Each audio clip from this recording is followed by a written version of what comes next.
Shoranur railway സ്റ്റേഷനിലെ ലിഫ്റ്റിൽ കയറിയ യുവതിയുടെ മാലയും മൊബൈൽ ഫോണും കവർന്നു. പുതുതായി നിർമ്മിച്ച മേൽപ്പാലത്തിലെ ലിഫ്റ്റിൽ കഴിഞ്ഞ ദിവസം രാത്രിയാണ് സംഭവം. 3 പവൻ മാലയും മൊബൈൽ ഫോണുമാണ് കവർന്നത്. രാത്രി പട്രോളിംഗിനുണ്ടായിരുന്ന പോലീസ് എത്തി പിടികൂടാൻ ശ്രമിച്ചെങ്കിലും മോഷ്ടാവ് രക്ഷപ്പെട്ടു. രാത്രി 12:30 സംഭവം. 1-ാം നമ്പർ പ്ലാറ്റ്ഫോമിൽ നിർമ്മിച്ച പുതിയ മേൽപ്പാലത്തിലേക്ക് കയറാനുള്ള ലിഫ്റ്റിൽ യുവതി കയറിയപ്പോൾ ഓടിക്കയറിയ മോഷ്ടാവ് മാലയും ഫോണും കവരുകയായിരുന്നു.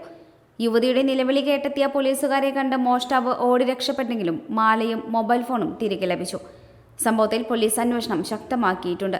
രാത്രി ലിഫ്റ്റിൽ കയറുന്ന യാത്രക്കാരെ ലക്ഷ്യമിട്ട് മോഷ്ടാക്കൾ എത്തുന്നതും പോലീസ് പരിശോധിക്കുന്നുണ്ട്. അയൽ സംസ്ഥാനത്തെ മോഷ്ടാക്കളാണെന്നാണ് പോലീസിന് ലഭിക്കുന്ന സൂചന. ലിഫ്റ്റ് നിർമ്മിച്ച സ്ഥലത്തിന് സമീപത്ത് ലൈറ്റുകളും ഉണ്ടായിരുന്നില്ലെന്നും പരാതിയുണ്ട്. പിന്നീട് ലിഫ്റ്റിന് സമീപം ലൈറ്റുകൾ സ്ഥാപിച്ചു. ആരോഗ്യത്തോടെ ഇരിക്കാം, മികച്ച പരിചരണം ഞങ്ങളുടെ ഉറപ്പ്. Shoranur medical trust, Shoranur. .View news.